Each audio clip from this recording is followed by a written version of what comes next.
All right. We're going to get started. Is Thad Cummings in the house? Thad Cummings. Everybody just went quiet. Thad, you're the reason everyone just went quiet. Are you in the house? Okay, well, we'll deal with that later. But everybody come have a seat. There are seats here in the middle.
If you're getting quiet for a reason, you are correct.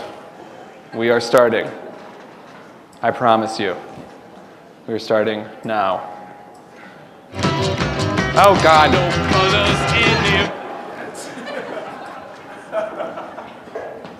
It's the Rolling Stones. Every time. Oh. Okay. Welcome, everyone. Welcome. All right, so here you are. You're at the new Start Garden space. How many of you have been here before? Raising hands.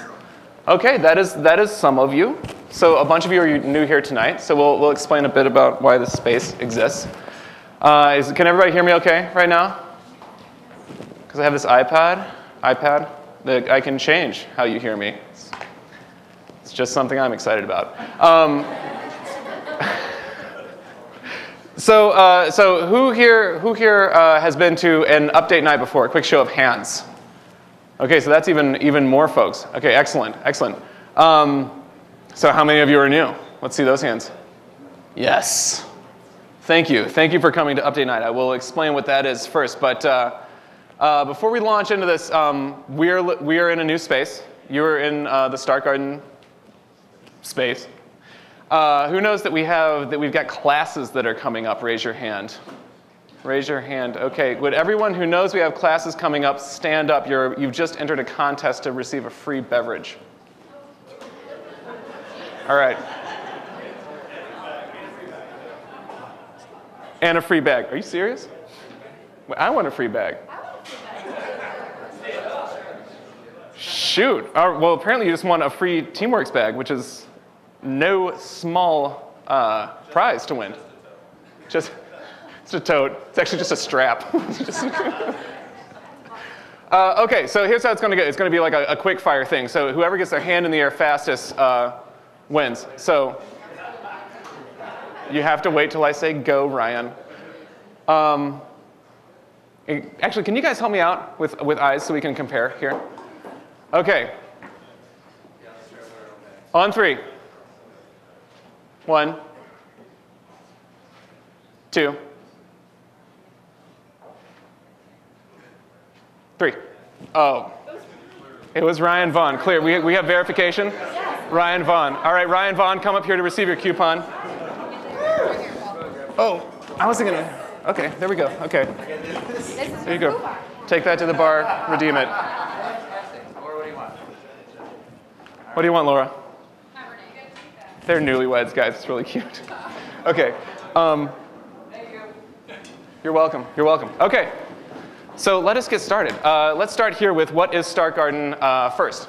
For those of you who don't know, it's a pretty simple concept as far as we think about it, from a lot of ideas that we fund at $5,000. Some will continue to endure and to grow and to make it in this environment that we live in until a handful of them reach the point that they are scalable businesses, new generation of businesses here in the Grand Rapids, Michigan region.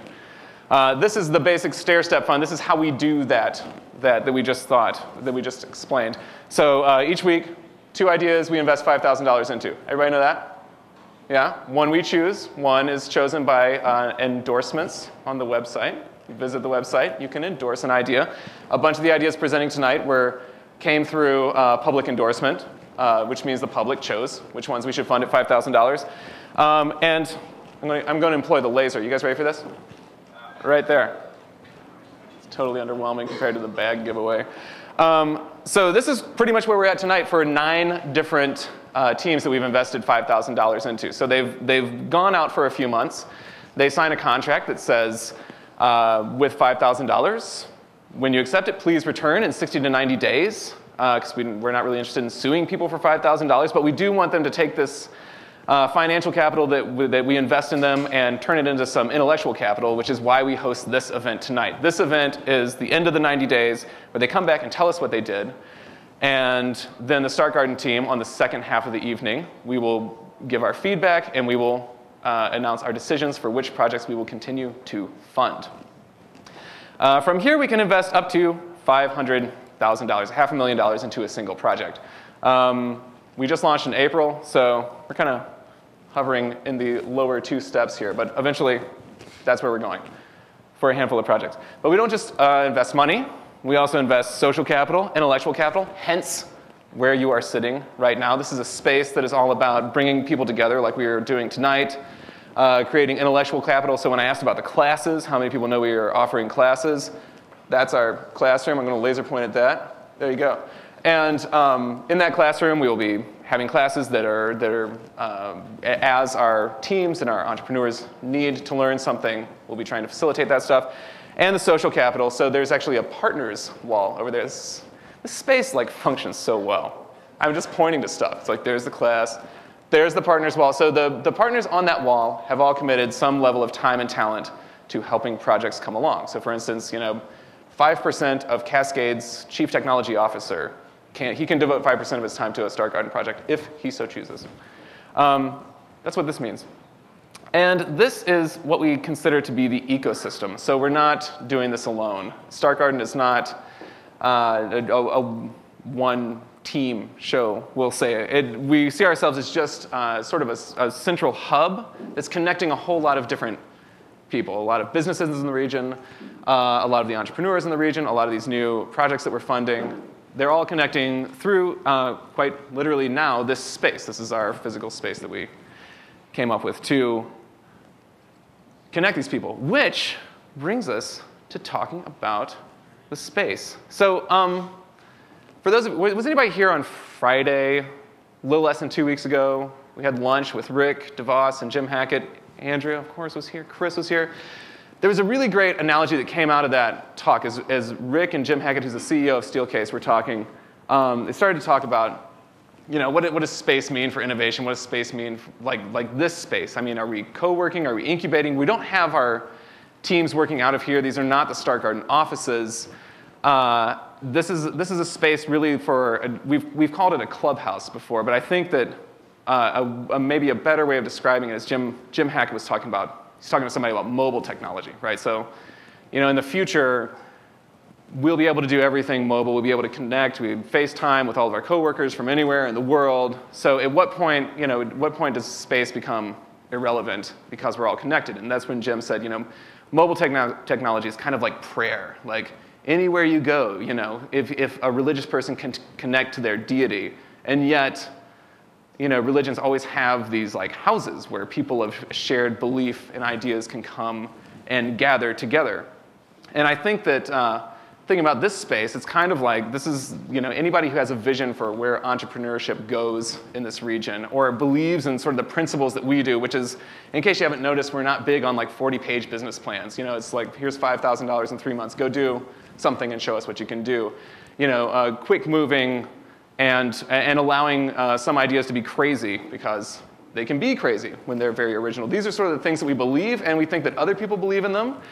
And we think that not only this space exists for our funded projects because they clearly buy into it, but we also are allowing for members to come in from the broader ecosystem because we realize that there's a bunch of you out there with business ideas or wanting to work on business ideas that are not projects that we have funded. So creating access to the space is the goal here. So membership, what does it get? What does it get you? Access to the space. Hey, is that not what I just said? But the space is usually open. We're trying to be here from 9 to 5. We're in our second week. We're still working that stuff out. But usually the doors are unlocked from 9 to 5. Free admission to events. So stop paying that cursed $5 that you do when you come here. And half off classes. These classes that we're going, they'll be like $20 a session. For members, they'd be like $10. And we're going to do a monthly members-only event to try to help this sort of circle of people get to know each other better. So I don't know, you can think of it like the Econ Club for entrepreneurs or something. We'll do field trips, and see interesting things that are happening in the region. Maybe we'll have a karaoke night. I don't know. But anyway, that's membership. So let's get into this evening. The basic format of the evening is we have 9 presentations that will happen. We're going to have about a 20-minute intermission in between the presentations. Start Garden team goes and has a little powwow. We sort of change the stage up here. And then 4 members of the Start Garden team will take the stage and become a panel and give feedback. During that feedback, each presenter, each project that's presenting will find out whether or not Start Garden has chosen to fund them at that $20,000 level. Make sense? Yeah, we feeling it? Ready to get this? So first, I want to give a big shout out to Mighty in the Midwest. Yeah, give it up. So hot. So Mighty in the Midwest is a web development firm. Guess which website they built? Anyone? Throw your hand up in the air. Bingo. There's an event that's going on. They were involved in developing that website too. Anybody know what the event is? Bingo. As well as many other clients, they do phenomenal work. And tonight, because they're nice, they bought you a drink. Those of you who got the free drink ticket, you're welcome. And I also want to say thank you real quick before we get things kicked off to the presenters, because at the end of the evening, there's going to be some projects that receive further funding, some that won't. But the thing is, they've all done something really remarkable, which is in 3 months, they took $5,000, and they really went out and they tested an experiment, and they took an idea that they've been thinking about, and they turned it into actions. And they learned a lot. So I think that they all deserve a round for what they've done over the past few months to get to this point.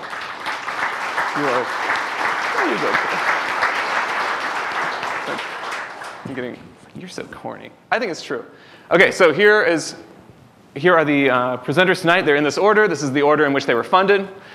Detroit Glass. So Detroit Glass came in as a submission, and it's a glass blowing shop that was originally going to be on wheels, so it could travel around, expose people to glass blowing and how it's not maybe as ancient as people think.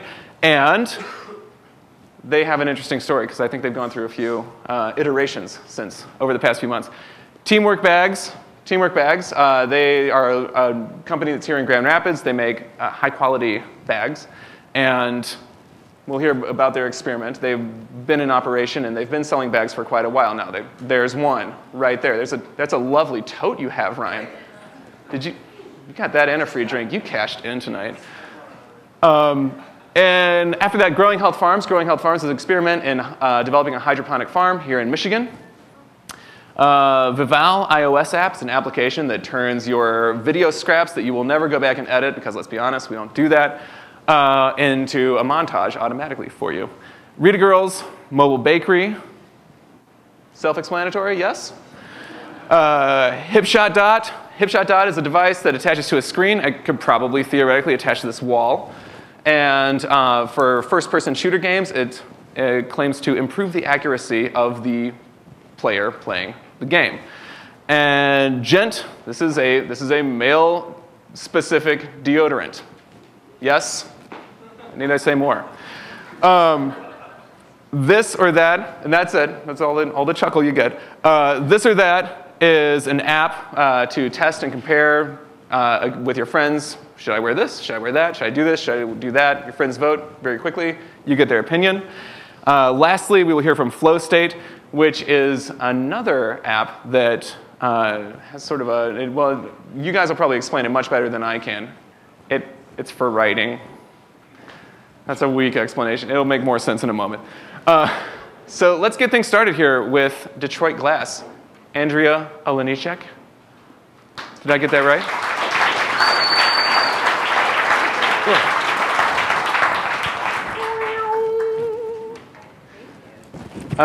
Quick disclaimer, it should be on. This is our first night in our new space. We're putting the system to the test. We think things are going to run smoothly. I just ask, could everybody just scoot in and get rid of that weird seat that you have between you and the guy next to you because you don't want your legs to touch? Yeah, just scoot in those so a couple people can scoot on the ends. That's all. Thank you. Awesome. So my name is Andrea Olejniczak, and I'm one half of Detroit Glass House. The other half is Taylor Curley, and he's hiding with the clicker. So what's the big idea?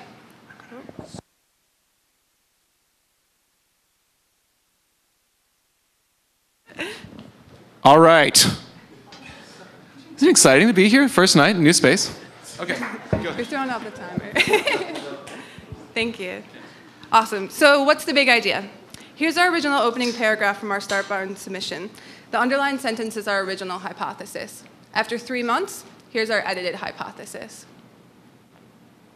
And finally, the distillation of Detroit Glass House services. Our submission was originally titled Detroit Glass House to go more from a mobile glass blowing studio to an iPhone application, and finally Detroit Glass House concluded in the 21st century, the most versatile application of to-go would be through the internet.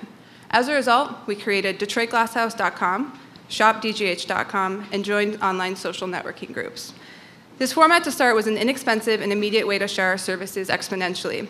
With vocational analytics, we were able to monitor and track interest based on our on and offline activity. While editing our business definition of to-go, we started refining a product line based on our previous work. This allowed us to get the Detroit Glass House name into the community. We hired a photographer and shared our daily progress online, all the while starting to build a reserve of images and video for future educational resources. Eventually, this library will become an online, subscription-based resource for designers and students, covering both historical and modern glass processes. Essentially, we'll make the Nike ID of glass. Here's a sample of step-by-step images in the making of Detroit Glass House diamond cups. The process utilized 3D modeling, 3D printing of both ABS plastic and stainless steel, and then we also combined it with glass blowing at the end. We used our 3D printed stainless steel diamond as a 3D stamp in the hot shop. Eventually, the ABS printed diamonds came into play at the end as an accessory to our diamond cups. The thing that sets us apart from other glass studios is our capability to efficiently produce in all mediums and production processes. Tools formerly exclusive to large industries and factories, we have direct access to through Tech Shop Detroit. Detroit Glasshouse takes all forms of industry and makes its applications available on a smaller and more experimental scale, allowing us to advance and innovate glass design. Through our online presence, we generated the most interest in need for custom glass fabrication. Inquiries and work over the last month that we've been working on include the need for CNC machining, experimental machining, 3D scanning and 3D modeling, laser engraving and graphic design, CNC routing, TIG and MIG welding, water jet cutting, and more. So what's next? Here's our October to-do list. Most importantly, we plan to create a clear message of our services, edit and upload our materials library, and create a more defined website that offers our services in custom fabrication. And of course, continually make connections. We'd like to thank the Star Garden team, for everything and everyone that helped us along the way. We were really able to grow exponentially, make connections, and learn how to rapidly expand our business. And to see more about our story, go to DetroitGlasshouse.com. Thank you.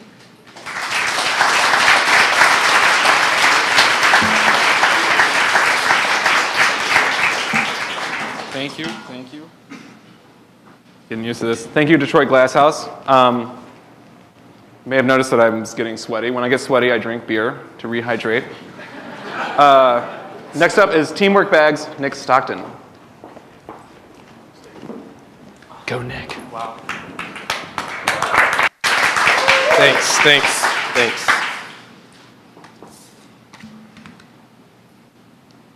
Okay.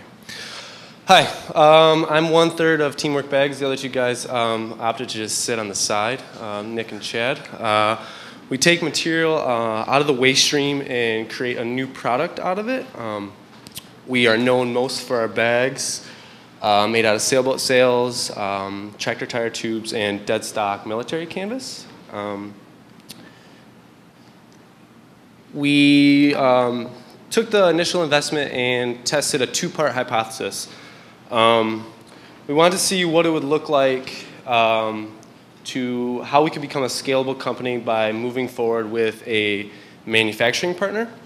Up until this point, for the last 6 years, we've done everything from the front to the back of the site, marketing, everything from a shoestring budget, making the prototypes, doing all the sewing fulfillment. With that 5,000, we also took and wanted to test what it would look like to have a fully stocked website, which we've never been able to keep up with to supply the demand. What we found was that we chose the right fulfillment partner. They really respect our timelines. They're a great relationship to work with. They respect our minimums. They communicate well. We've been receiving products since the 17th, which we've been selling out of our brick and mortar pop-up shop down at 111 South Division in the Harris Building. And in the process, since we just started receiving the product, we have been shooting and working on getting the website fully stocked and still working through seeing how the hypothesis really tests out. Up until this point, we've been open for a week and have been selling through our inventory faster than we can get it on the site as it is.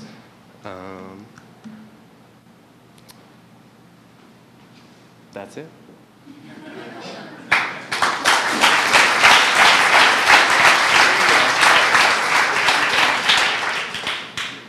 All right. Hey, it occurred to me, for those of you who have not been here to Update Night before, the purpose of this section is for everybody in the room to get caught up on what these projects have done. There you go. The Star Garden team, we've been keeping up with these projects, so we have a pretty good sense of what's been going on. So as they're informing you, don't think that this is necessarily some sort of one shot or nothing chance for them to pitch to us for more funding, because we've been in communication for the past few months. Anyway, next up, Vival.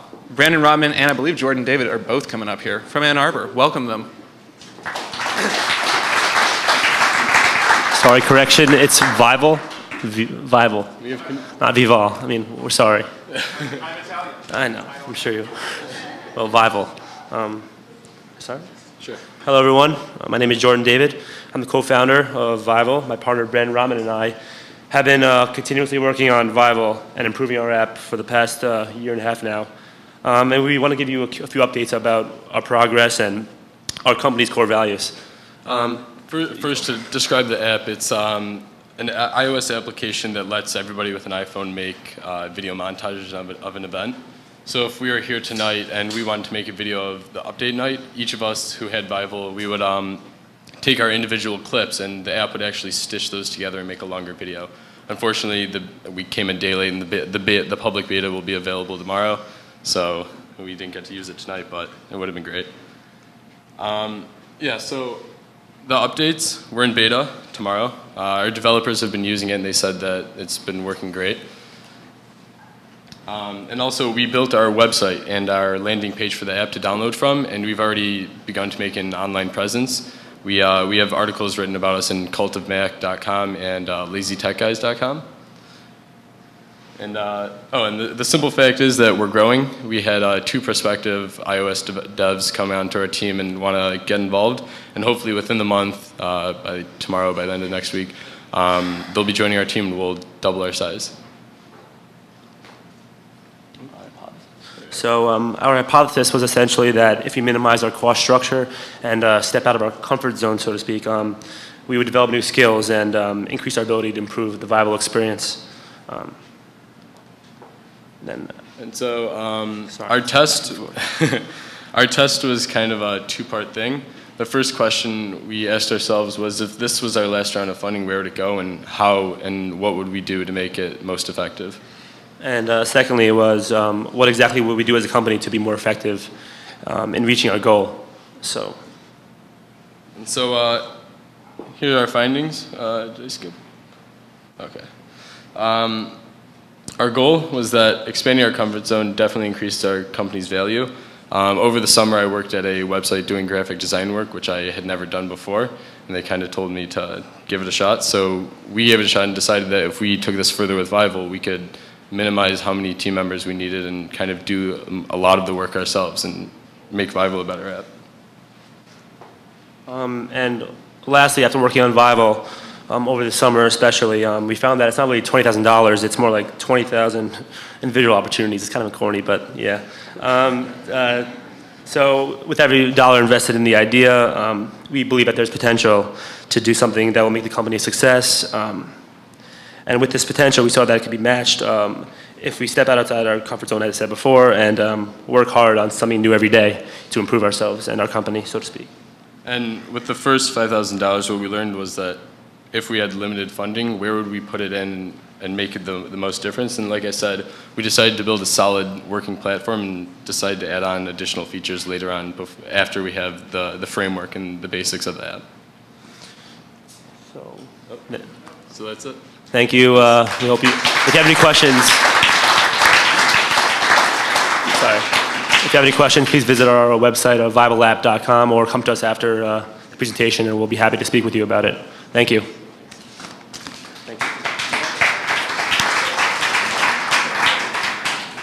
So next up is, I was going to say Rita Girls, but maybe it's Rita Girls Mobile Bakery.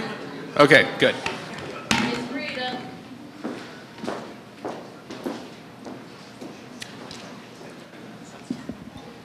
This is a perfect height for me, thank you. Did my clock start? Because 3 minutes does not leave a lot of time for jokes. So don't start yet. Okay, I am Mickey Ackerman, and my partner is Maria Tornga. She's my pastry chef and my niece, and she's also Rita Girl. My son gave her that name when she was little. So Maria is a pastry chef trained at the French Pastry School in Chicago, and I am a retired realtor, and I just like to feed people. And so that's how we got into business. We started as we wanted to do the mobile truck thing. Well, in Grand Rapids, there's a few hurdles you have to go through to get that mobile truck going.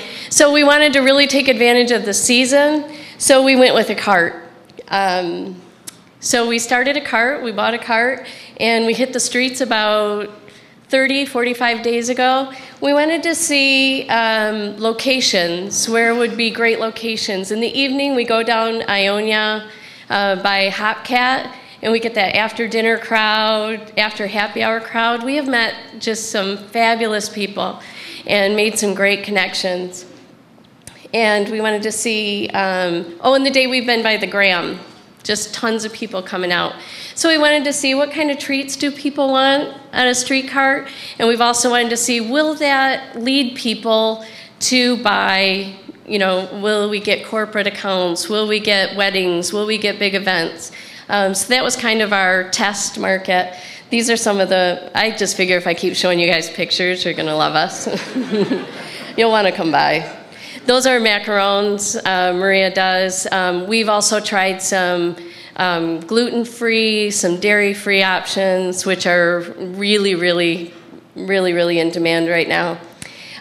This is one of our signature items. We do some things with champagne. Maria's creating some beer items. That kind of thing is really fun. We've done a lot with social networking. Wanted to see, okay, with Facebook, with Twitter, how many people will follow us? How many people will become regulars? We have had the most outstanding response from that. So we've, all of this has led to, we already have a new location. We are in the Modiv Plaza, so we have a commercial kitchen. So Maria is able to create even more things. There's a little picture of our new location. We signed a lease on Wednesday, opened on Friday of last week, so it was kind of quick, and just doing great things for Art Prize, of course. So now we have the cart and the standing location, and we are, Maria's able just to create tons more things. Our goals for the next year, we want a brick and mortar location. Like I said, we've already led to corporate events and more and more orders. And then we hope to franchise and eventually add more carts. And then next spring, we'll get that truck going. Yes. And we will have treats for you at the intermission.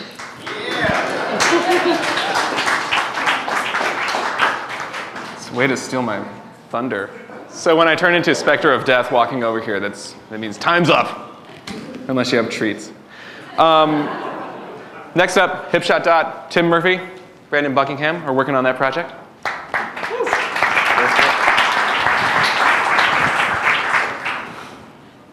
You got the clicker? Oh yeah. All right. Clicker. Hi everyone, my name is Tim Murphy, this is Brandon Buckingham. Together we formed Killstreak Industries. It's an electronic gaming accessories business. Our first product we hope to launch is the Hipshot Dot. And what the Hipshot Dot is, it's basically a scope or a red dot sight that attaches to your TV and improves your gameplay if you're a first-person shooter type gamer playing like Halo and Call of Duty and Battlefield and those types of games. And it works across all platforms, so Xbox 360, the Sony PlayStation, the Wii, PC, that type of thing. We have 3 minutes, we're going to cruise. The idea started in the basement after many, many, many hours of playing Xbox. You can ask my wife, she's in the audience.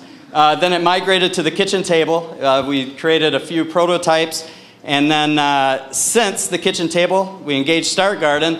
And with Start Garden's help, with some sweat equity, with some loving wives, we were able to get a lot accomplished in the last 3 months. And you'll see a punch list here from the generation of prototypes to talking to suppliers to initial branding, logos, graphics exploration, so on, so on, so on. Brandon? Thanks, Tim. So as any good entrepreneur knows, the basics of starting a business are understanding if there's a market for it. And so as part of our experiment, we wanted to understand a little bit more about our users and a little bit about the size of the market. And so to that end, we just did a little bit of research. Whoop, and we clicked through multiple slides. There we go. So just highlighting some of the preferences, characteristics, traits of our user in that first-person shooter segment. They're folks who are very focused on performance. They want to be number one. At the end of the day, the last man standing wins. They're passionate. They're focused on speed, accuracy, perfection. They want to be the best in class of their clan, of their friends and family. Experience and then technology. The best part about this is that gaming overall is a $50 billion business. So folks are investing in this all the time because it's things they're passionate about. So we're excited about that. As far as validating, we did a game night at Grid 70 just over here on Ionia. We had a number of gamers come in and actually use the product firsthand, which was great. They ranged in age from 12 to 47 years old, and the results were pretty phenomenal. You don't need to hear as much from me on that, but we're going to roll the video and that'll speak for itself. Thanks to the Start Garden team for all the support. It's been fantastic. It's been a great ride. We'll roll the video.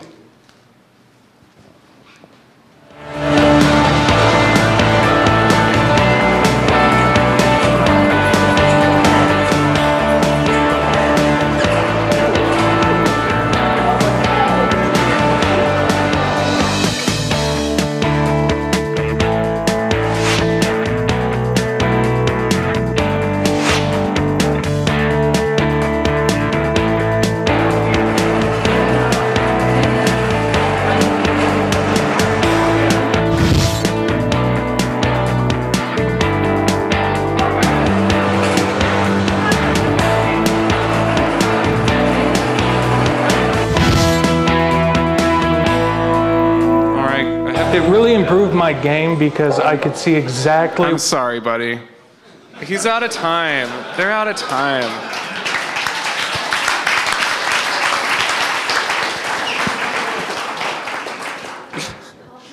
It was as if. Oh, yeah, we can play the video afterwards. Sure. Yeah. Next up, Corey Richardson with Gent. Hello, everyone. My name is Corey Richardson. Oh, God. Hold on.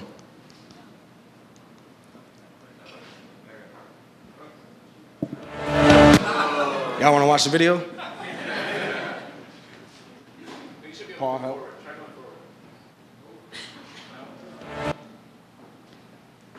There you go. Hi, my name is Corey Richardson. I'm the founder of the male genital product, Gent. Gent is designed to prevent sweating, irritation, and odor in the most intimate area of a male's body. I came up with Gent back in 2009 after researching what products were available for men. I found over 20 different female products, but none tailored to the genital area of a male's body. For the last 3 years, I've been selling Gent online using eBay and GetGent.com, on which eBay has offered about 50% of our sales. The experiment or hypothesis was if Gent was placed into retail locations, then men would buy Gent at an affordable price because there are currently no genital products available on the mainstream market. So I came over to the little display, and then it was next on to place Gent.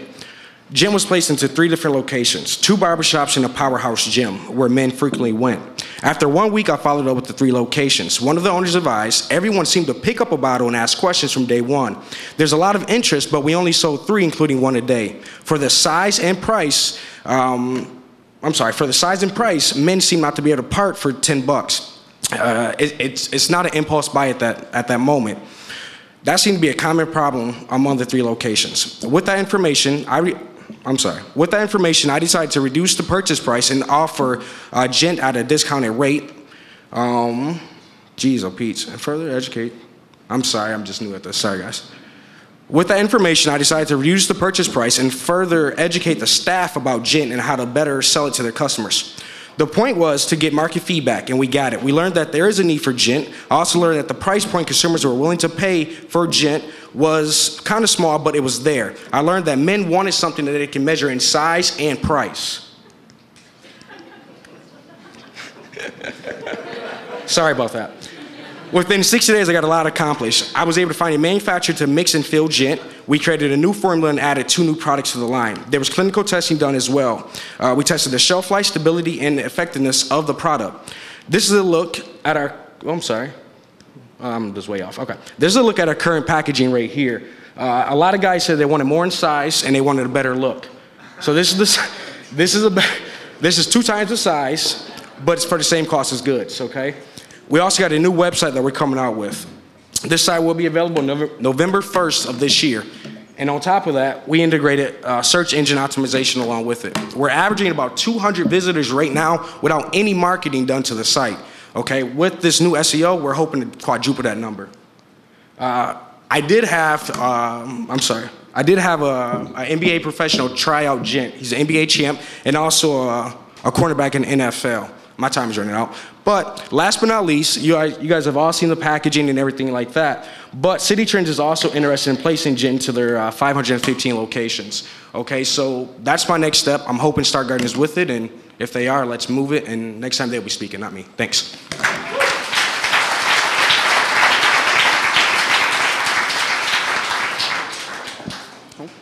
Okay.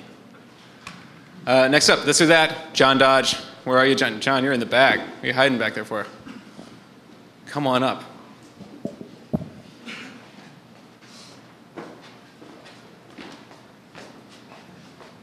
How's everybody doing tonight? How's everybody doing tonight? That's great, except you probably didn't hear my friends in the back say terrible. Now, the problem with asking questions in social media is that it's hard to sort the signal from the noise and get the answers that are important to you. So that's why we developed This or That.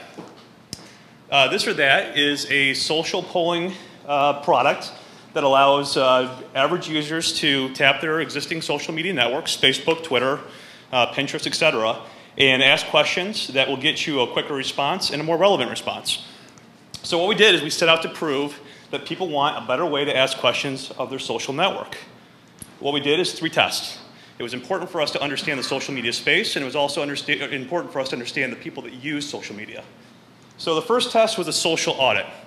We had an idea of which platforms were going to be best for us to leverage and to really build out This or That. So we took a look at Facebook, we looked at Twitter, and a lot of the big ones, and we were able to look and see what people were doing in that space. Second, market research. It was very important for us to understand what people were doing in social media. The first thing that we learned was Forrester says that college students have a higher propensity of creating and distributing content in social media. So we thought, okay, that's a perfect opportunity for us. So we partnered with Ferris State University and Michigan State University to tap a really large audience and talk to students and actually survey students on what they're doing in social media. Ultimately, what are they doing with their mobile devices? And then how does that information translate to a product called This or That? Lastly, we took the 2 tests from before, and with those learnings, we're able to develop a beta version of that application, put it in the hands of dozens of users, and see how they would use that application in a native environment. So what we learned was actually very encouraging towards our hypothesis. First, asking questions plays a huge role in social media. We were able to see that a lot of people ask and answer questions in social media, but we also learned that organizations and companies use social media as a primary means of generating engagement. For instance, take Meijer's creamy or crunchy example. They're using their branded peanut butter and asking their audience, do you prefer creamy, do you prefer crunchy? That simple question got almost 1,000 comments. Now, there's no question that they were able to drive engagement, but how are they making sense of that information? Second, we saw that people ask questions and they answer questions in social media, but ultimately we had to put numbers to it. So in surveying our college students at Michigan State and Ferris State, we learned that 78% access social media daily to very often, 86% access social media via mobile application, 76% ask questions of their social media, their social communities, and 86% answer questions via social media. So these numbers that we were able to gather from surveying really were strong in helping us prove our hypothesis. People hate trying to make sense of answers. What should I have for dinner? So there's so many disparate social networks out there, and there's so many different answers. It was important for us to be able to consolidate that into a simple approach. So we built that application. This or That did not come out to change the way people behave in social media. It was created to help create a better experience. So in conclusion, we feel that people want a better way to get actionable answers from their social network, and we feel This or That is that response. Next steps, with the help of our friends at Start Garden and some additional capital, we're going to be able to refine the application, build it out, and launch it to the public from beta to public in Apple iStore. So thank you very much for the support.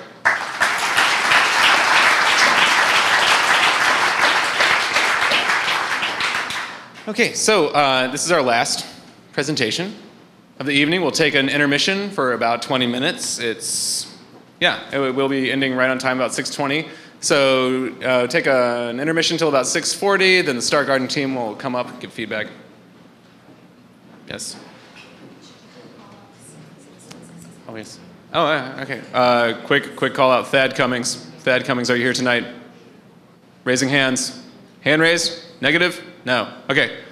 Welcome, Caleb Slane from Flow State.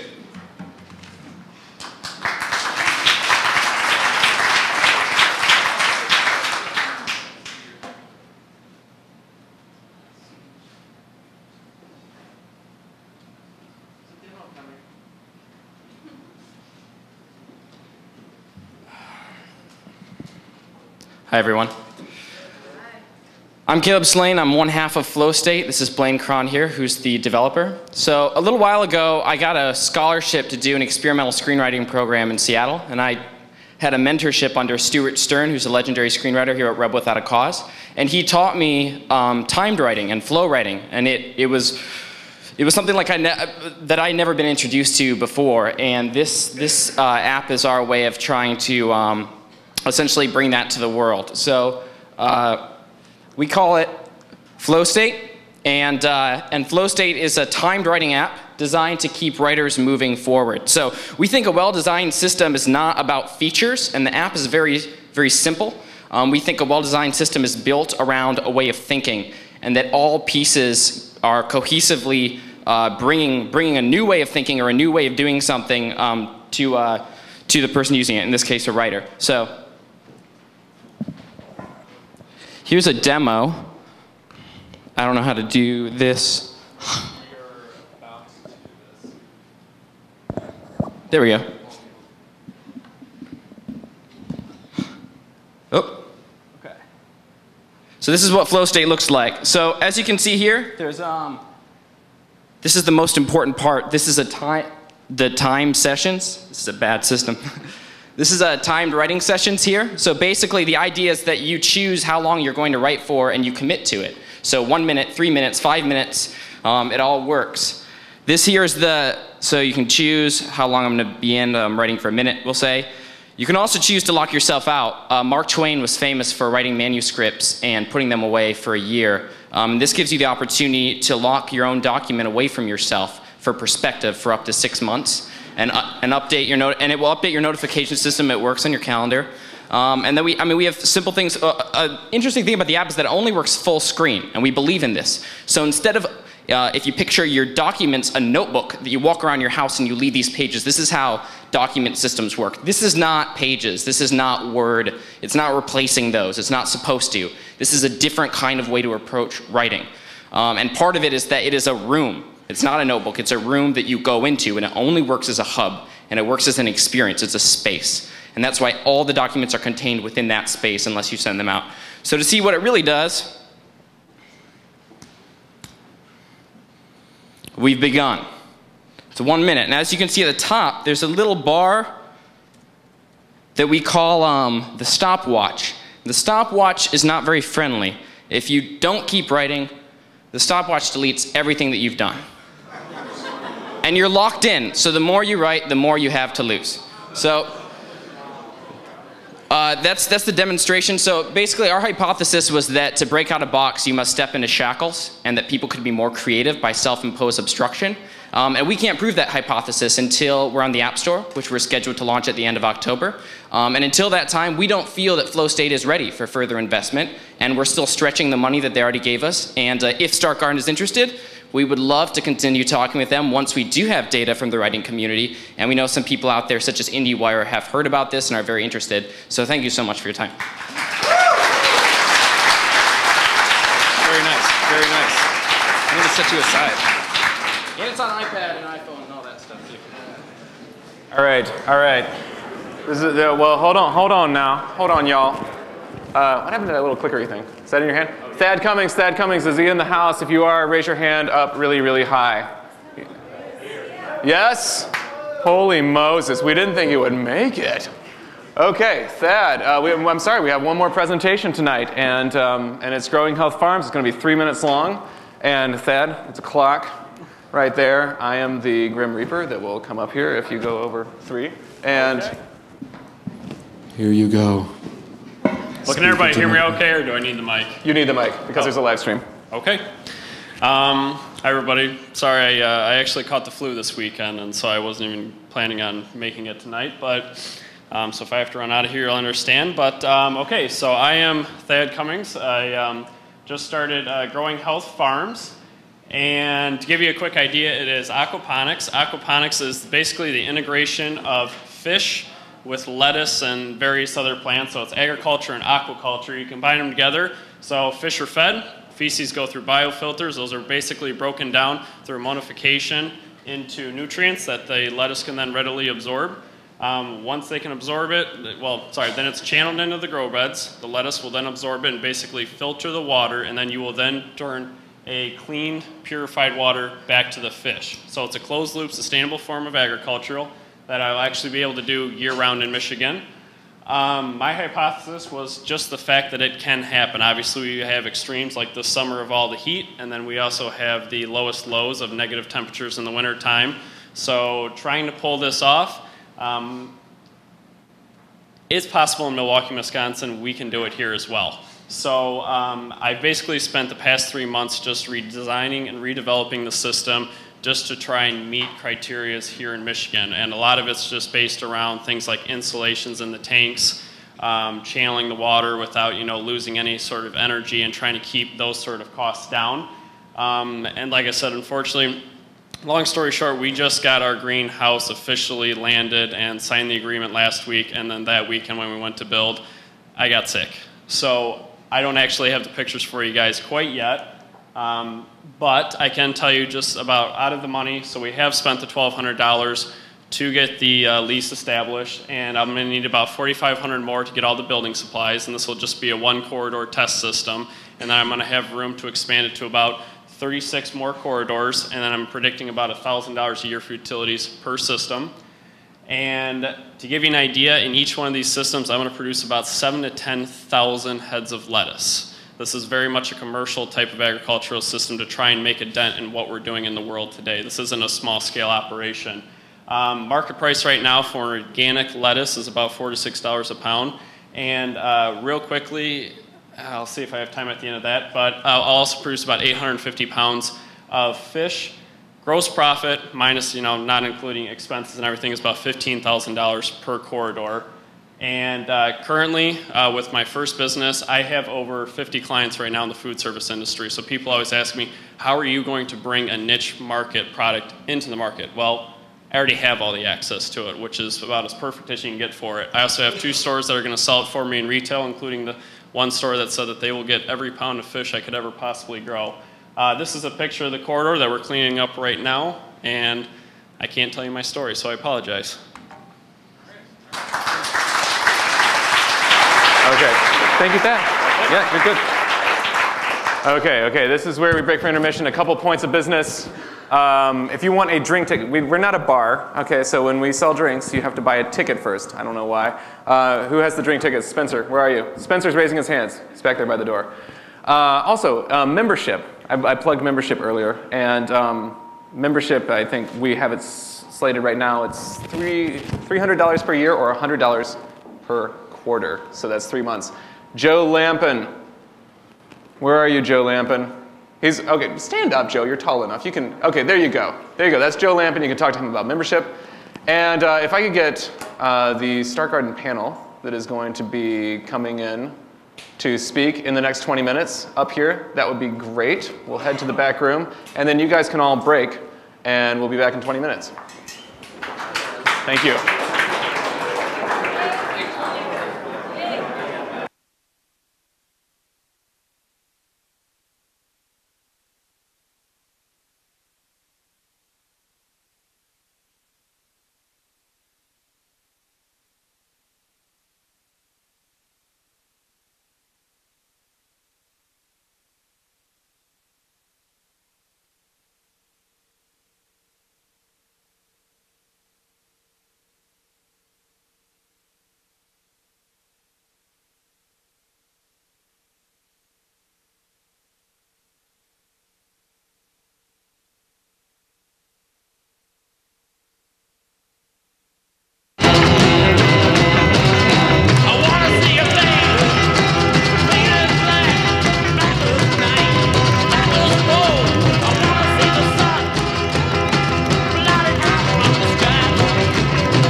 It's a feather in the wind,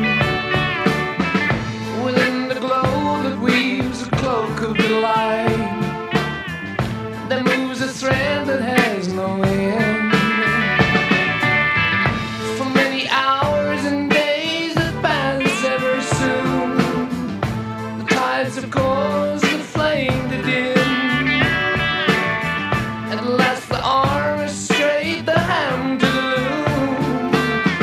Is this to end or just begin?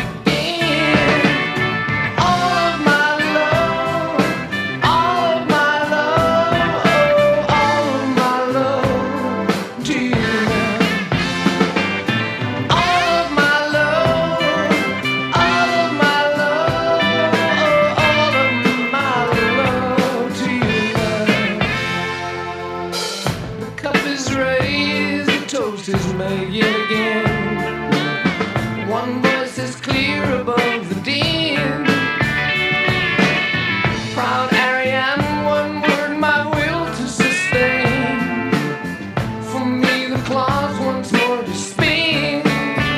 Oh, all of my love, all of my love, oh, all of my love for you now. All of my love, all of my love, yes, all of my love to you, child.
Yours is the cloth, mine is the hand that sews time.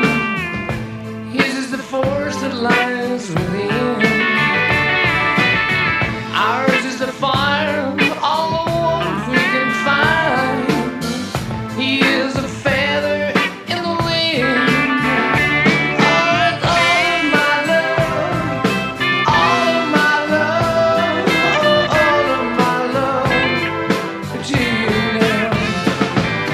All of my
street with the brim pulled way down low.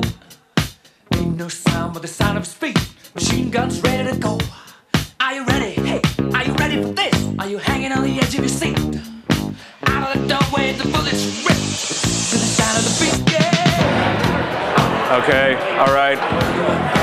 All right, all right, all right, all right. We're gonna get started. What's happening? Just like hiding behind your collars. I know, it's supposed to just work. You're joking about it being like, getting too late here. You guys are gonna get real friendly. Like literally, don't fall off. Oh my. Please make your way back to your seats. All right. I have absolutely no idea how to control the thermostat.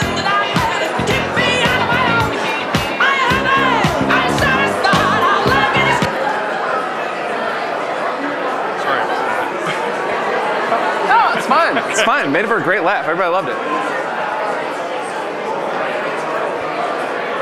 All right. All night. All night. All every night. So hold tight. Hold tight. Baby, hold tight. Oh. Just any way you want it, that's the way. Yes, we are transitioning, Nick. We are transitioning to the second half of the night. Please take a seat. A what? Okay, so green is... I'm green. Green is go. If it's red, you just gotta tap it to mute it. And... Oh wait, so is it, I gotta go like this?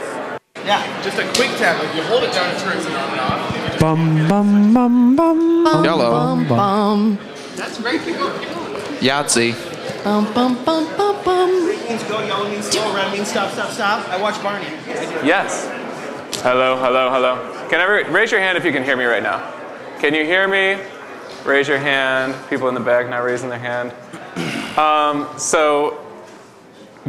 Amongst the things that you get to learn on your first time out is how do you fit 4 people on an 8x4 riser. And so we've, as Nick Stockton pointed out, we basically created the view here at The View. Who's who, Paul? I'm not going to talk about Barbara Walters or whoever's in charge. So, Thanks, Nick. I appreciate that. but before we get started up here, I would really like to bring up our friend Cliff Wagner from Mighty in the Midwest, because he is the guy who bought you guys drinks, and I think we should thank him. You want to just give him your mic? Thanks, Paul. Thanks, Start Garden. You know, really, you kind of mentioned what Mighty in the Midwest is. We're a web and mobile design and development company here in Grand Rapids. So if you've submitted an idea or endorsed an idea on startgarden.com or voted using the Art Prize iPhone app, you've experienced some of the work of our team. And we're pretty proud of that work and pretty proud to be sponsoring tonight's Start Garden Update Night. So that's really it about Mighty. I think it's more important when we talk about this space. At the ribbon cutting ceremony, somebody said that Start Garden is the biggest thing to hit Grand Rapids since, well, Art Prize. And that's basically how they said it. And it was a great line. And, you know, I think everybody can really attest that, you know, the entire Start Garden team, what they're doing for the city and for entrepreneurs and creative businesses is really great. And so we're proud to be a part of the city and a part of the Start Garden experience. So thank you.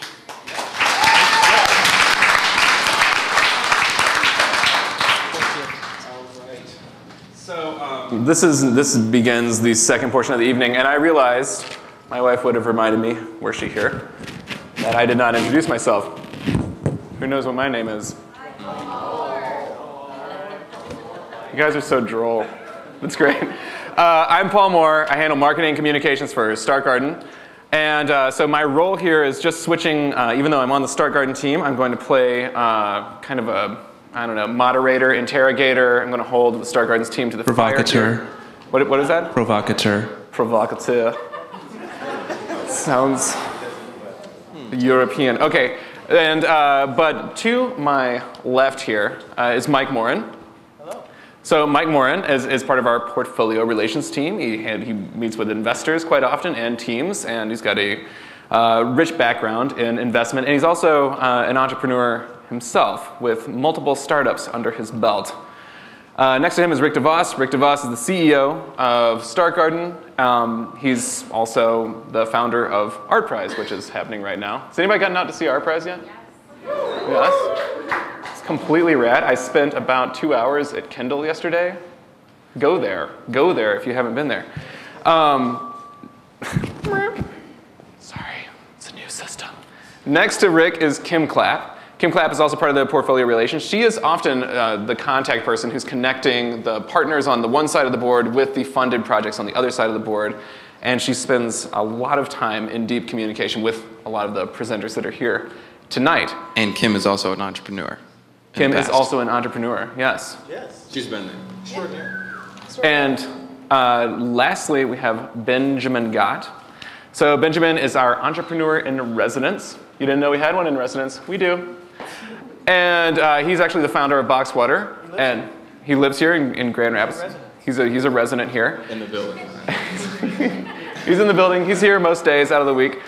He's also launched a fashion line that is for sale in certain places around the globe. No? We sold out, unfortunately. So, but give us a couple months, we'll be back stocked. You sold out, but there's a shirt that. There were only 4 shirts. He might be wearing a shirt. Okay, so now we're going to kick it off and get into the feedback now that you know a little bit about the team. So we're going to give feedback on each project, and at the end of that feedback, we'll announce whether or not Start Garden has chosen to fund the project further. Now, there are 3 possible answers. 3? Explain that further. I will. There is yes, we are funding you further. Usually at the $20,000 level is what we see. There is no. We are not continuing to fund this project any further. They will explain their reasons. And then there's also the not now answer. Usually the not now answer has something to do with you've still got some room to go. There's still experiment to go. It doesn't seem like you're quite finished working on what you set out to do. And so we're interested, but we want to see where this thing goes in the next month or so. This is also usually the time when that's really loud, isn't it? When I usually say that, the vast majority of these are not going to get continued funding. We're investing in over 100 of these ideas at the $5,000 level every year. So that is perfectly acceptable. It's not personal. It's simply based on a combination of the market and how things have been going so far. So, and it's our opinion, and we're clearly not perfect. So, yeah, that's my disclaimer for all that. All right. So let's get started, shall we? First up, in no particular order other than the order that I found interesting, is FlowState, who we heard from earlier, Caleb Slane. Hey, by the way, great presentation. Fascinated by the process you guys have created and really like the app itself. Obviously, I mean, we've spent a bunch of time talking about it. I really wish we could have seen more. 3 minutes is a bit short for a demo.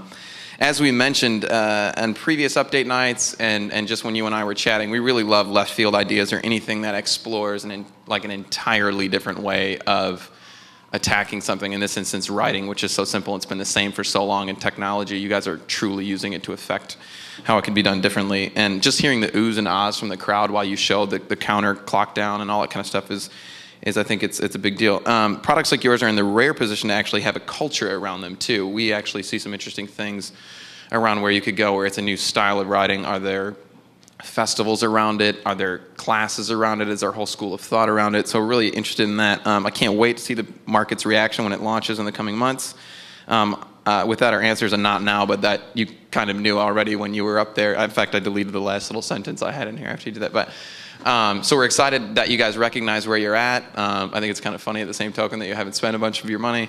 But we're really excited to see what you're going to do next, and can't wait to see what happens.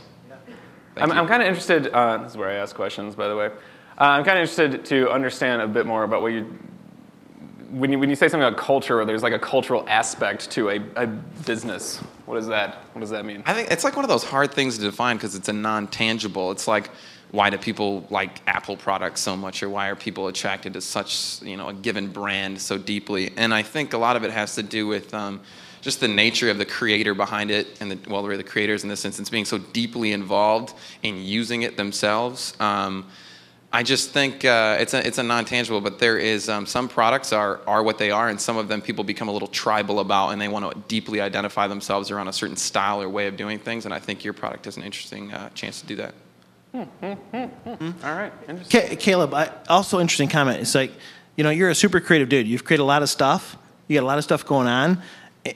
And, just for people in the crowd that have a lot of ideas, I just think it's interesting. It's like if we look at something like Flow State, and this thing's, kind of fascinating and curious, and as it moves towards being a business, you got a lot of other stuff going on. There's people bopping you all over the country doing different stuff.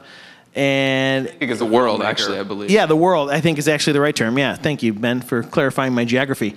So when I look at that, it's like this one idea. What are you going to do with it? It's like, how does this become a business? How does this fit into kind of your world of creating new things and getting new things going? And how does that converge with things becoming businesses that are sustaining? And how does that converge with us as investors that are looking for things that build to the point that that they have value? I don't have any great answers, but you may it's fun to actually be watch. in the unique position where you don't ever need any funding.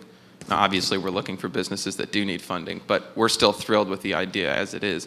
But you're in an interesting position. You'll see when the market reacts. Yeah. So I think you might describe your day job as a filmmaker. Yes. Are we allowed to talk about recent projects you may have worked on that you know about? I would like to. Congrats on Telluride. It's a pretty big deal for a short film director. Yeah, So congrats. the Telluride is the most prestigious film festival, pretty much stateside. So congratulations on that. Yes, give it up for Caleb. All right, next up is Gent. I'll handle this one as well. Our team feels that a defined experiment didn't happen over the 90 days that Corey had. Well, you made some great connections with the people at Johnson & Johnson, L'Oreal, even CVS when you were kind of working on doing some sales stuff with them, and other potential retailers, some of the ones you mentioned. We think a quicker and a more hands-on or definitive experiment could have been done. With consumer products like Gent, my background being in boxed water, I remember what it feels like to launch a product that people think is a bit odd when you launch. I've been there, and I live it still every day. The most important piece of information you can get to inform your next steps of growth are, getting on shelves and having people part with their money and purchase your product. It's literally the most important thing. And it seems a bit silly. People ask you, well, what's the thing that affects your sales the most? Well, having it on products and having sales. That seems to be what affects my sales the most. And, celebrity endorsements and things like that, which we've had, are fantastic, and they're huge things to get people over the barrier, but it's part of the process to be on shelves. Our answer is a no moving forward, but we encourage you to continue working on growing the business, Corey. I think you're back over there. There are signs of a decent market, and one, I commend you on doing something that is non-traditional. It's difficult. Being an entrepreneur is hard enough as is. I think the work that you've done when you were working on it in your own kitchen and now working to do your own packaging is the essence of being an entrepreneur, and we'd like to continue tracking with you and hearing about what you're up to, but as for right now, we're going to do a no. All right, I'm going to ask a question before we break from this. Gent does have sales. They came in with sales. Yes. They got into new stores. They got into the gym. They got into, I believe, it was a barbershop. Mm-hmm. And there's also an interested chain of stores. I think 515 was the number that came out. So what's... Well, yeah, two answers to that one. One is, I think there was a lot of small experiments. You adjusted your formula. You played with some new packaging, some branding. But the interesting thing is we were excited about your product when you came in because you had something that was effectively finished. It may not have been perfect. I've launched the whole point of launching businesses, they're never perfect. You can't wait for all the lights to be green in a city to go through. I just think there was a lot of disparate experiments and not one definitive one that said, okay, this is what we'll do next with $20,000 investment. And what was the other? You had another part of your question? Oh, about the larger chain of stores. There's a chain that's interested, has 550 and stores. I've lived in this world too. I mean, I remember getting emails from some big store or something like that, and we were like, well, we struck it rich and business is over, and let's go ahead and go on a vacation to the islands. I think the difficult part is is accidentally building a one-legged stool.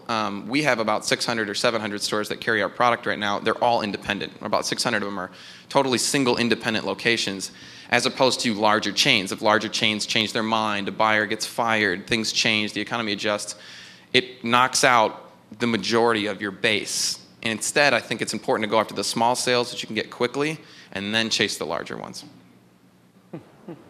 All right, intriguing. Thank you. Can we give a hand to Corey? So he worked hard.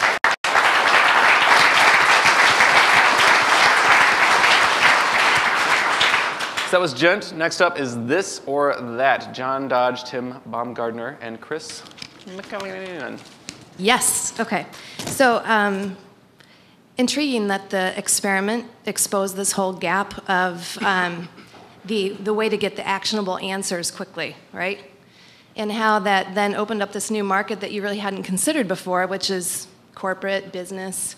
And you got some validation with that with the Bob, right?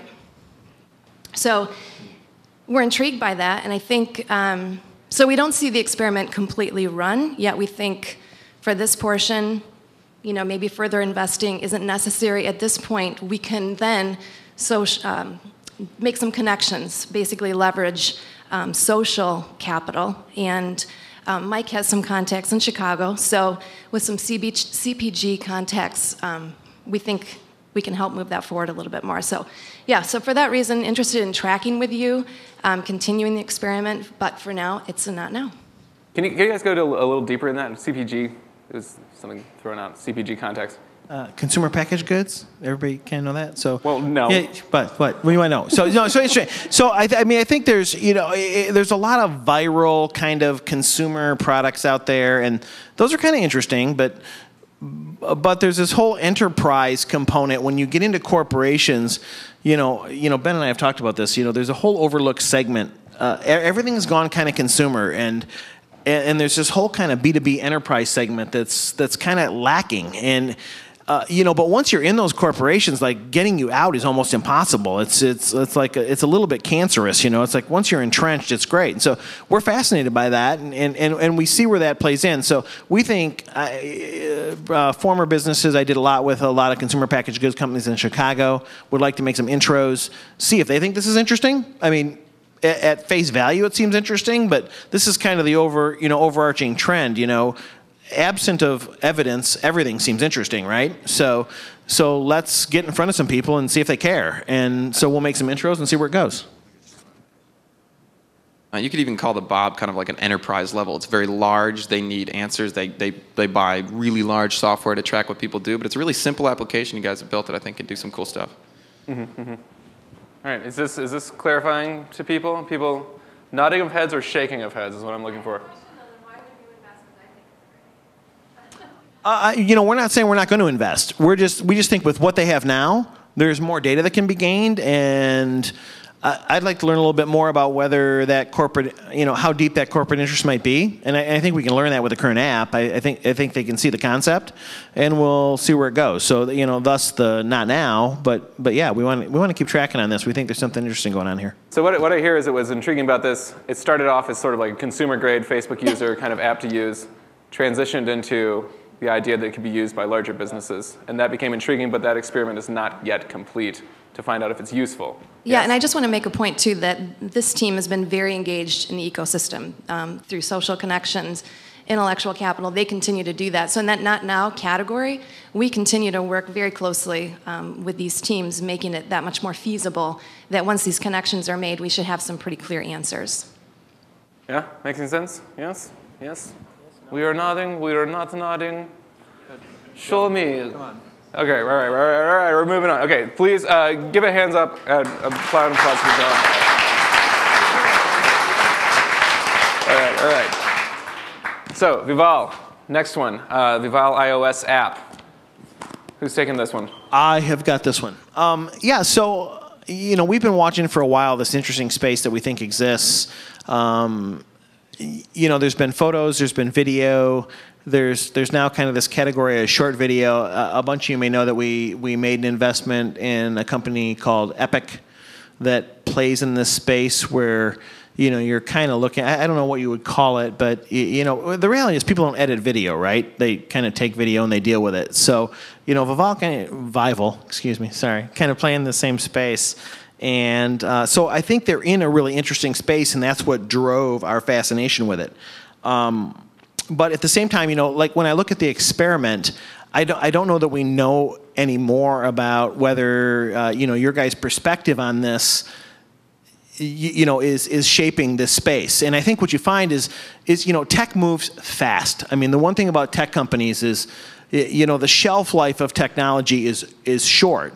And so, when we kind of look at this, I think what's going on is, you guys are founders, but when you have tech companies that don't have tech founders, that can't move incredibly quickly in terms of getting a product in the hands of a consumer and testing what they do, I mean, that's the nature of that beast. When you look at tech investment, it's, what people are fascinated about, when you hear about all these incubators and startups and things that are focused on tech, is that with a very little amount of money and a very little amount of time, you can get something in the hands of a consumer and get some feedback. Right? In your guys' case, you're able to revolve your business model, but the app's not out there yet. And I really think that for the most part, tech-focused companies need to have a tech founder that can move those things forward very quickly.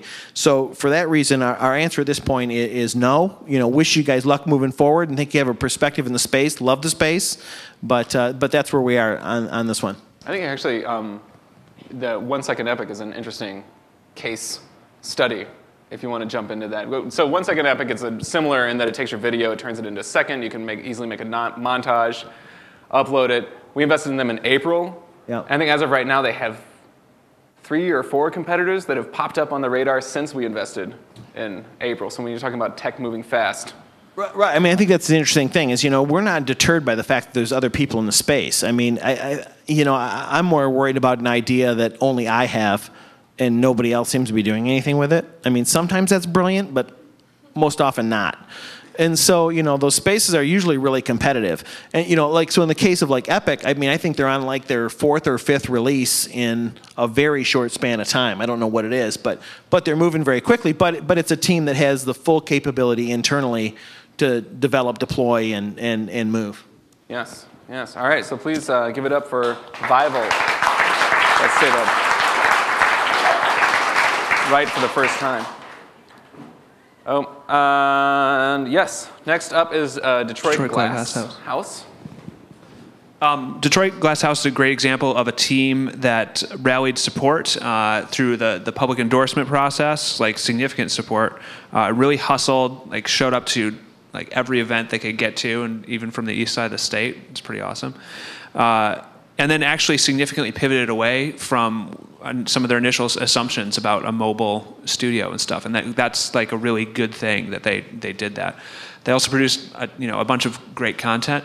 Ultimately, though, what we think this is more a lifestyle business and doesn't make as much sense for us as Start Garden to be investors going forward. So our answer is no at this point. But we love what you guys are doing and hope you guys will stay plugged into this ecosystem here, and are really thrilled that we could provide that sort of spark to move things forward with the project. So real quick, when we say as investors we're not looking for, what do you mean by what are we looking for as investors? What'd you say? We're looking for businesses that are going to grow at a accelerating rate beyond the performance of services or the production of goods, that only a limited number of people can do, basically. So, Mike, if you have some other thoughts on this, I guess.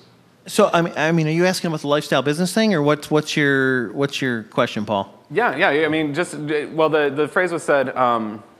As investors, this is not interesting, but it wasn't necessarily clarified. As investors, we are interested in X, Y, and Z, which is why Detroit Glass House doesn't fit into that model. Okay. Yeah. So I mean, that's an interesting question. So every individual business that we fund, thinks of themselves as an individual business, right? But if you really step back and look at the math on what we're doing, we're going to invest in 100 ideas in a year, right? So the ones that actually play out for us not only have to make money as a business, but have to make enough money to make up for all the ones that don't make it. Right? So when you think about the math on that, when we say something's investable, that's not, hey, I can get better return on my money than I can get by putting it in a CD. It's, I can get like... You need to do that anymore? Well... Is there anybody in the room over 70? I'm just checking. Just, you know, sorry for my reference. But, yeah, sorry. So you know, the way they're printing money these days, yeah. Anyway. Not only are we dealing with like risk of individual companies, we're dealing with what would be called portfolio risk, right? I mean, we're investing in a bunch of companies, and on the whole, we got to get money back. So when we talk about investable companies versus like what might be a lifestyle company, you might have a perfectly good business that can earn you a great income every year and pay you back, but it's probably not going to ever get the kind of return that we need as venture capitalists. And historically, there was a business called banking. I'm sorry, but for those people that are in that used to support those kind of businesses that that apparently went away a few years ago. But yes, but that's where we sit right now. So. I don't know if that helps, Paul, but so we need like not like 8%. For the stuff we're doing, for the ones that win, we need 2, 3, 5, 10, 100 times our money back to make the kind of funding we're doing work. Yes. Okay. All right. Thank you. I was going to do a quick bow for the 100 times. Maybe someday that will be. So please give it up for Detroit Glass before we transition. Rita Girls Bakery, let's hit it. So Rita Girls Bakery got some really great market validation. My wife was tweeting about how she wanted to eat it. So that's exciting, and anything to like get more street food stuff going on in Grand Rapids, I'm a huge fan of. Free the food trucks in Grand Rapids and food carts and stuff like that. Can we just take a moment to like recognize how awesome the food has been during Art Prize for the past week or two? I've been hit the food trucks for sure. Okay, I'm sorry. Go on. Thank you, Paul. Again, I think there's a lot of similarities with Detroit Glass House in this. In this case, there's clearly a lot of competence around the creation of the product. There's a lot of devotion to that, and maybe eventually that can make sense as something that can franchise and all these other things. But I think there's a different. The McDonald's brothers didn't franchise McDonald's. It was Ray Kroc. So maybe eventually that can happen, but I think there's a lot more to do in terms of honing what the offering is, and then thinking about really like how to build a big business out of this, because I think they're really very different things. But at the same time, like this is like part of the joy of this Start Garden kind of experiment that we're doing in terms of just sparking a lot of these things and helping to move these projects forward. So we're happy we could do that, but our answer is no. So there's a lot of interest in food. If you've been to startgarden.com weekly, there's a lot of interest in food.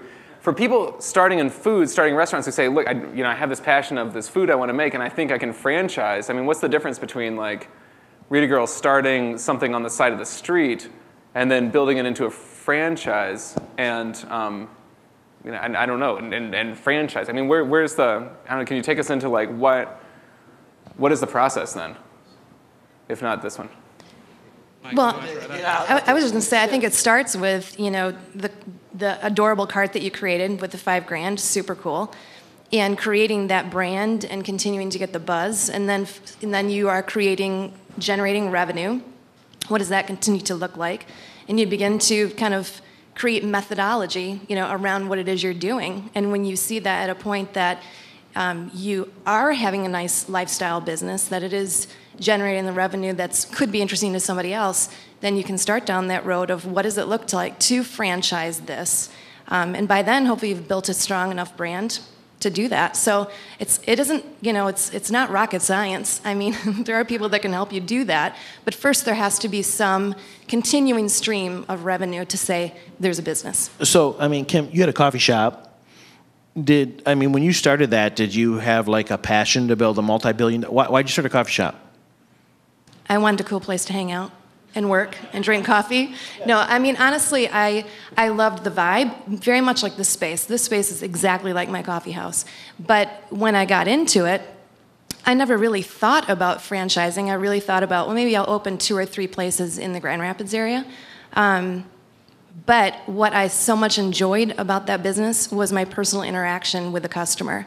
And that would have been a huge trade-off. I can't duplicate me 100 times, to have the franchise. So I decided to sell it. For me, it was just that. It was simple as that.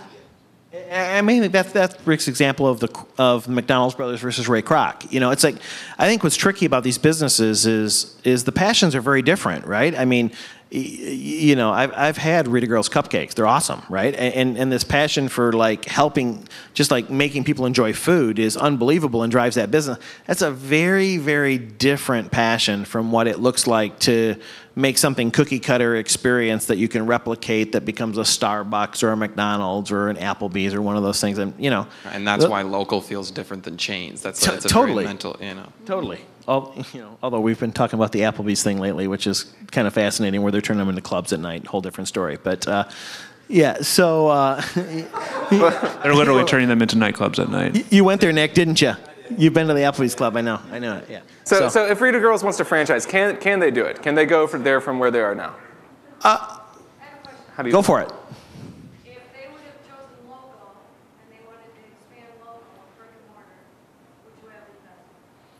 Ooh, this is a good question. So the question was, if they had chosen local and they wanted to expand locally with brick and mortar, would we have chosen to invest? I'm speaking on behalf, of other. I mean, there may be other opinions here. In my opinion, is still probably no, because that's still a tough business to get the kind of return on that you need when you're in the early stage, high risk investment that we're in. And I'm kind of back to my thing of, we used to have this thing called banks that loan people money to build businesses. There's a gap there. I don't know that we fill that gap. I think it's a difference between working capital and venture capital. Yeah, exactly. And traditionally, venture capital has not been used, nor does it usually produce the kind of returns that you get off of working capital. So I think we're at a weird point in our economy where it's hard to answer that question. But what I would say is the next step towards figuring out if it is a franchise is figuring out, if you came to me and said, hey, I've got this great business and I've been running it for 3 years and it throws off $300,000 a year in cash, how would you like to have one of those too? Interesting conversation to have, right? And so when you get to that point, there's a conversation about the ability and the feasibility of franchising. But until you're there, don't know there's a conversation to have. All right. So let's thank Rita Girls for all the cupcakes they gave us tonight. Growing Health Farms, Thad Cummings, take it away. Who's got it? I have it. Thank you. Yeah, so Growing Health Farms. For those of you that have tracked on our website, you're probably seeing a lot of things that have to do with this what I would call emerging food chain supply, right? There's a lot of interesting stuff on the hey, I'm growing food, making food in a different way. There's a lot of interesting stuff on the I'm running a restaurant, I'm running a CSA, I'm running different stuff, and people are getting foods in different ways. And Thad plays in this space with one particular option for how you would do this. Our perspective is that Thad, you had a hard time kind of getting any traction with an experiment that would validate the technology, or whether the offering that technology presented offered a significant. Hey, this is nice. Here we go. Hello. Oh, it's a fire truck. I thought it was like a rock band and an ambulance. There we go. All right. Street. Sorry, it's our prize. Anything can happen. Okay. So, from our perspective, there was some struggle in terms of getting an experiment that validated the technology or the market advantage that this technology would deliver. And in general, I just think this is a tough space. I mean, it sounds funny because there's all this technology involved, but really this is agriculture, right? You're growing food. And historically, agriculture has not been like a venture-funded thing or something that you can fund with agriculture. And the concepts of how that is funded has not been caught up with the new approaches. But it doesn't really fit for us. For us, it's a no right now. But I think for the people in the crowd, it's a fascinating space that we should all be watching because we're seeing a lot of ideas and a lot of innovation. I think we're really interested in the technology that enables it, not necessarily the doing of it. Yeah. So is that, because that actually was the question that was emerging as I was listening. So for all the people that are interested in getting into more sustainable agricultural practices, what is investable in that space? Yeah, I think using as technology kind of meets farming and it's kind of continually going up, it's the technologies that are enabling more efficient farming and anything that's just moving it forward faster. Obviously you're seeing vertical is it a stuff. robot that can plant a field or something? Rick likes robots a lot, so we're looking for for robots. But yeah, anything around patentable or really, effectively exclusive new technology that's enabling things to happen better and faster. Whoever invented the combine, as opposed to how it was being done before. And as Ben says that, one thing just for like all of us that are part of the, Start Garden ecosystem, when we say technology, I feel unfortunately like over the last 5 or 10 years, technology has been pigeonholed as like iPhone apps or software. I think we tend to use the word technology very loosely in a very historical kind of like rendition of technology. Yeah, we're like you're bringing something to bear that changes a market, and it may be physical, it may be digital, it may just be a different combination of things. But we tend we tend to think of technology in a very generic sense. We're not a fund that's looking for Just pure digital stuff. stuff. Yeah. What would you say? Not just web stuff. Yeah, exactly. Not web, not pure software stuff. So just. All right, let's give it up for Thad Cummings, Growing Health Farms.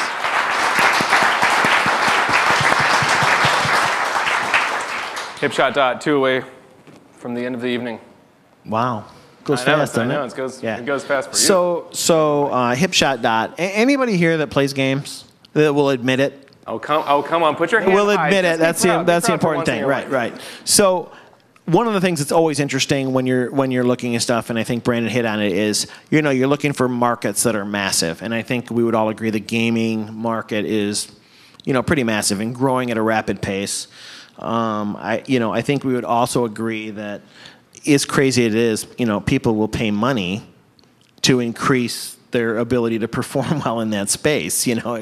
Wives probably. I shouldn't be sexist on that, but I think they frown on that, but it's true, right? Some other interesting things around this one is that Tim has a lot of domain expertise. He's a product designer by trade, and I think he kind of gets this game a little bit. One of the interesting things was when he started, we joke about, Ben always jokes about things on the back, sketches on the back of a napkin. And I don't know if you remember when we did 5x5 night, we actually distributed a bunch of napkins around town. Did anyone remember that? That we kind of did that for people to sketch things on napkins.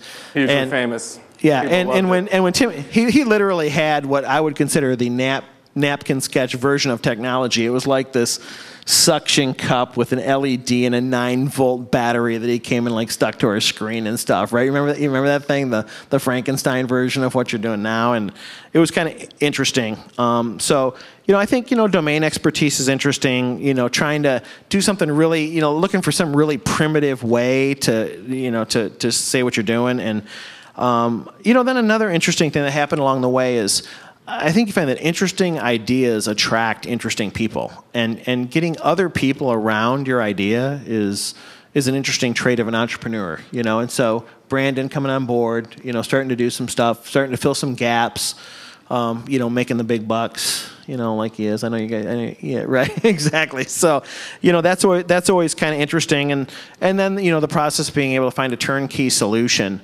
to get out in the manufacturing space, wade your way around.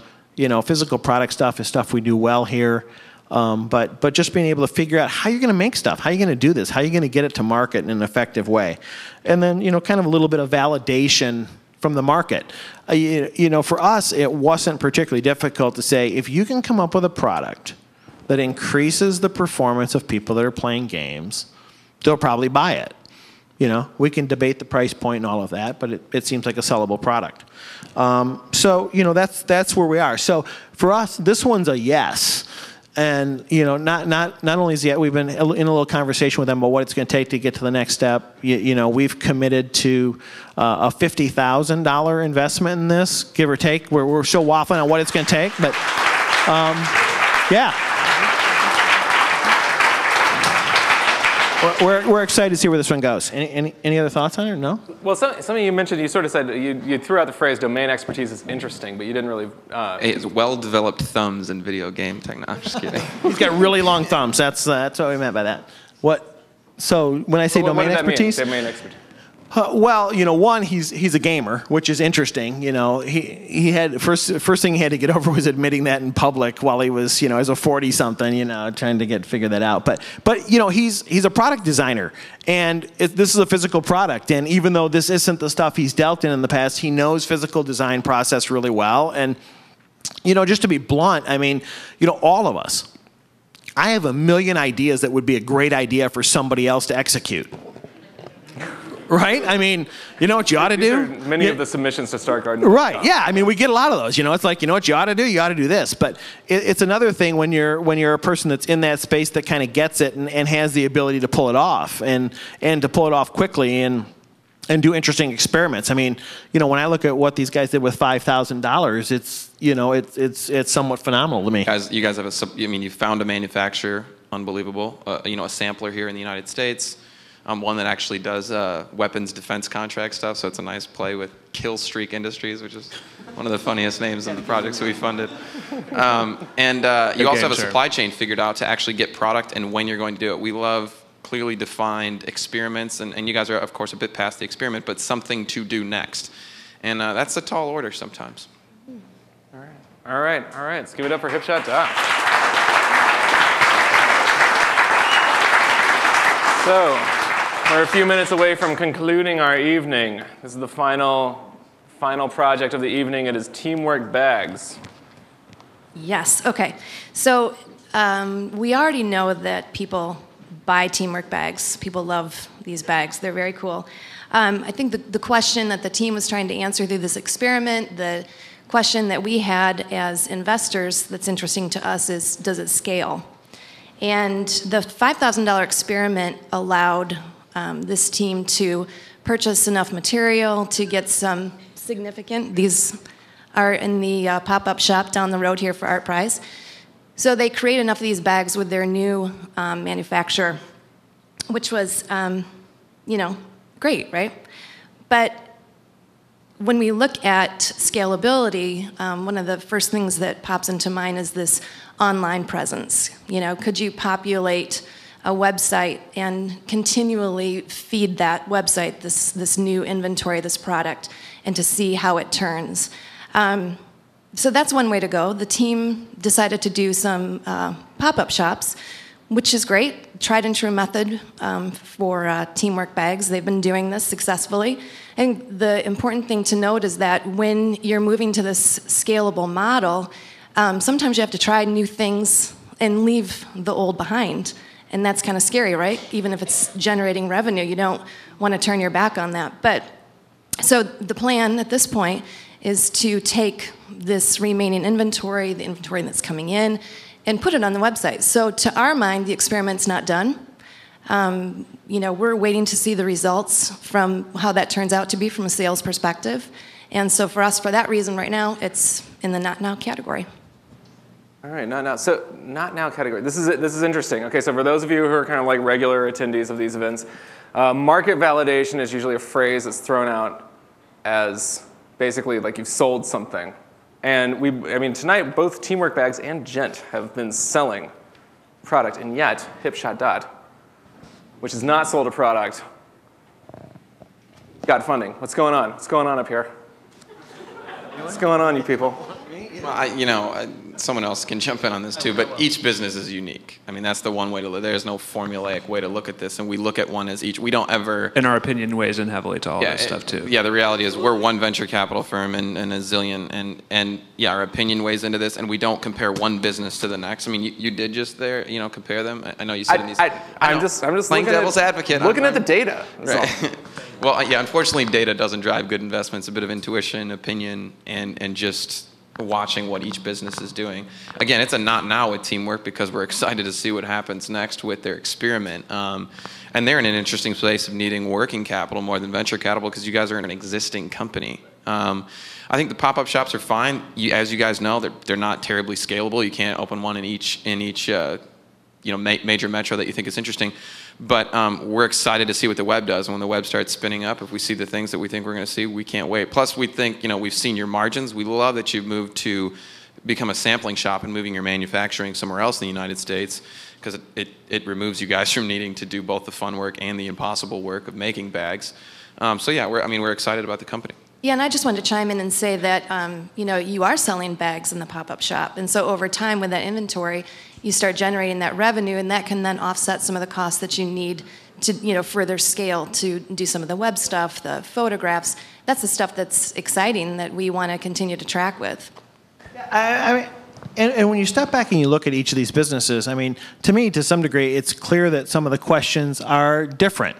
Yeah, they're all consumer products, yeah, all that. But when you look at these businesses, you're like, okay, so as you guys all sit here and look at them, like, what's the burning question, okay? So you got Teamwork bags. They've sold bags online, they've sold bags in pop-up shops.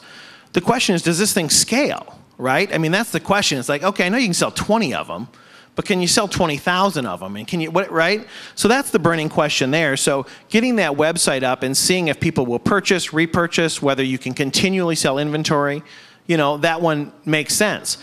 Jen, Corey, right? Like Ben talked about with boxed water. This is an obscure product, right?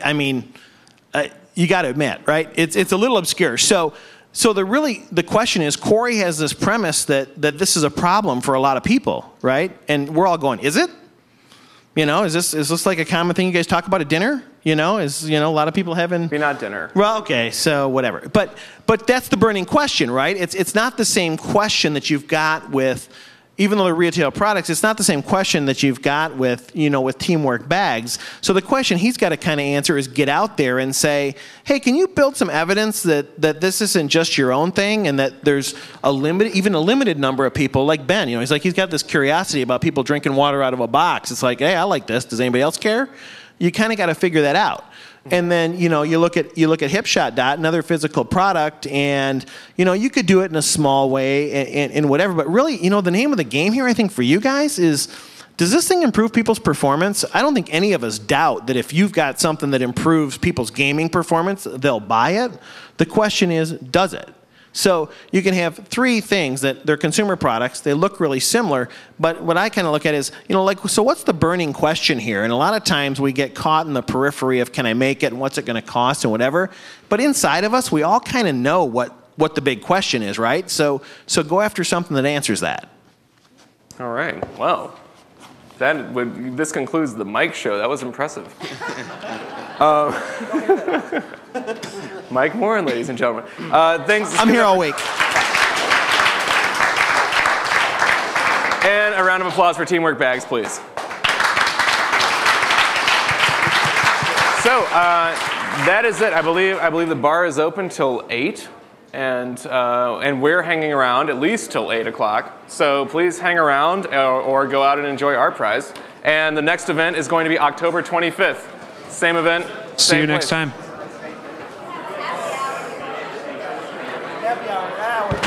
Happy hours on Thursday, 2 weeks from today.